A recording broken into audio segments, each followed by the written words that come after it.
Chapitre 22. J'eus un jour une grande peur dans ce beau jardin.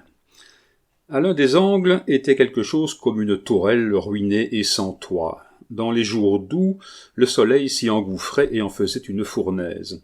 Alors c'était curieux de voir les mouches y bruire et les papillons y voltiger, les beaux lézards gris et verts y courir sur les murailles. Un jour que je jouais aux environs de cette tourelle, j'entendis des sifflements aigus. Je m'approchai, et par l'ouverture, qui avait été autrefois une porte, je vis deux longues couleuvres dressées sur leur queue, le corps en spirale, dardant l'une contre l'autre leur langue noire avec des sifflements d'amour ou de colère. Tels devaient être les deux serpents auxquels Mercure jeta sa baguette et qui s'enroulèrent alentour pour l'éternité. Mais moi je n'étais pas Mercure, je n'avais pas cette baguette enchantée qui pacifiait les haines les plus envenimées. Je me sauvais comme se saurait sauver Laocoon s'il avait vu les deux serpents du Ténédos roulant sur les dernières vagues des Dardanelles, et s'il eût su que c'était pour l'étouffer, lui et ses enfants, qu'ils quittaient leur île. Je rencontrai monsieur de Violaine qui, me voyant tout effaré, me demanda ce que j'avais. Je le lui racontai. Mais, à mon grand étonnement, il ne partagea point mon épouvante. Seulement, il arracha de terre un échalas qui servait de tuteur à un jeune arbre et s'achemina vers la tourelle, d'où, après un combat de 5 minutes, il sortit vainqueur des deux hydres. Dès lors, monsieur de Violaine m'apparut comme Hercule, dompteur des monstres. Je reviendrai souvent à monsieur de Violaine, il a eu une grande influence sur ma destinée. C'est l'homme dont j'avais le plus peur et que cependant j'ai le plus aimé après mon père. Ceci posé, passons à monsieur Collard. Monsieur Collard, homme d'humeur aussi douce et de visage aussi souriant que monsieur de Violaine, son ami intime, était d'humeur orageuse et de visage froncé. Monsieur Collard était le chef d'une famille sur laquelle le terrible et mystérieux procès de Glandier a jeté depuis une fatale célébrité. Monsieur Collard, qui habitait le charmant petit château de Villers-Élon, situé à 3 lieues de Villers-Cotterêts, était de souche aristocratique. Seulement il avait quitté son nom de Montjouy pour garder purement et simplement celui de Collard, qui effarouchait moins que l'autre les oreilles démocratiques.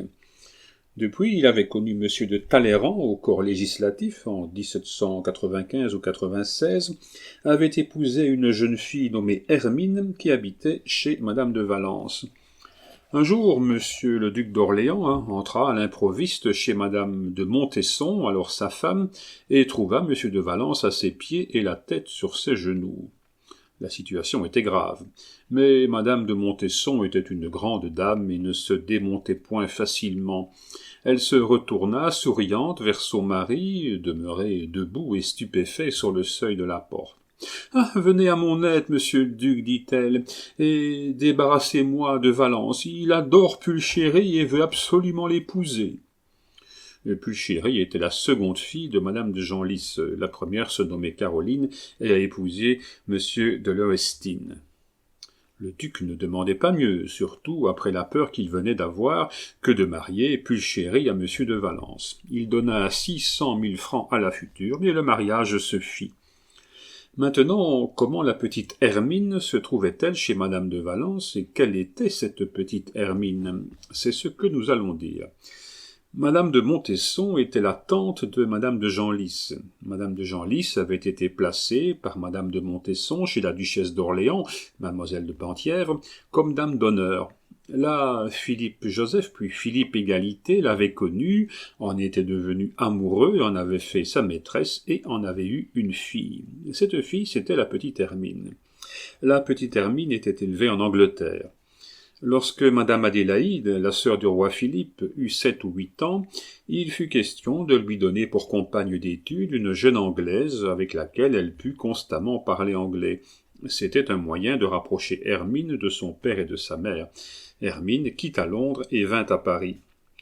Lors de l'émigration du duc de Chartres, de messieurs de Beaujolais, de Montpensier et de la princesse Adélaïde, Hermine, alors âgée de 14 à 15 ans, trouva un asile chez madame de Valence, sa sœur. Mais bientôt, madame de Valence, arrêtée elle-même, était jetée en prison, tandis que Philippe Égalité portait sa tête sur l'échafaud dont n'avait pu le sauver l'infamie jetée par lui sur le nom de sa mère. Hermine, alors, demeura avec les enfants de madame de Valence. Félicie, qui a épousé monsieur de Celles, Rosamonde, femme du maréchal Gérard. Les pauvres enfants allaient devenir orphelins. Un miracle sauva madame de Valence. Un charron, nommé Garnier, qui demeurait rue Neuve des Mathurins, était amoureux d'elle. Ce Garnier était municipal. Au péril de sa vie, il brûla 2 fois le cahier de notes envoyé au tribunal révolutionnaire par le directeur de la maison d'arrêt et dans lesquels madame de Valence était dénoncée comme la plus aristocrate de la prison. Ce dévouement mena madame de Valence jusqu'au 9 Thermidor. Le 9 Thermidor la sauva. Tous les ans, au 1er janvier, le charron Garnier venait voir madame de Valence. On se souvenait que c'était à lui qu'on devait cette vie précieuse, et chacun l'embrassait comme mérite d'être embrassé un sauveur. À la mort de mon père, M. Collard fut nommé mon tuteur. J'ai pu donc voir madame Collard, encore jeune, c'est-à-dire à l'âge de 30 à 32 ans à peu près. Il était impossible de réunir une si parfaite distinction de manières à une si haute dignité de gestes et de façon, plus de grâce hospitalière que ne le faisait madame Collard. Elle avait un fils et 3 filles. Maurice, qui s'est fait gentilhomme campagnard, Caroline, qui avait épousé le baron Capel et dont la fille Marie est devenue, sous le nom de madame Lafarge, l'héroïne du drame le plus émouvant qui depuis longtemps se soit déroulé devant une cour d'assises, Hermine, qui a épousé le baron de Martens, ambassadeur de Prusse en Portugal, et qui a hérité de l'esprit, de l'aristocratie et de l'inaltérable jeunesse de sa mère. Enfin Louise, qui a épousé Garat, l'homme dont la signature est la mieux appréciée de toutes les signatures commerciales. Louise a été, et est encore, une des plus jolies femmes de Paris. J'ai parlé du jardin de ville et du jardin de campagne de monsieur de Violaine. Mais qu'était-ce que ces jardins auprès du parc de Villers-Élon, avec ses grands arbres, ses beaux massifs et sa petite rivière, verte comme un collier d'émeraude se tordant au milieu de tout cela? Aussi, dans mon égoïsme d'enfant, celle des 3 maisons que je préférais, c'était celle de monsieur Collard. La maison d'Harcourt avait un bien beau buffon, mais elle n'avait pas de jardin. La maison de Violaine avait un bien beau et même 2 bien beaux jardins, mais monsieur de Violaine avait une terrible figure, tandis que monsieur Collard avait un beau jardin, un bon visage et en outre une Bible magnifique. C'est dans cette Bible que j'ai appris mon histoire sacrée, encore aujourd'hui si présente à ma mémoire, que je ne crois pas avoir eu besoin de la relire depuis.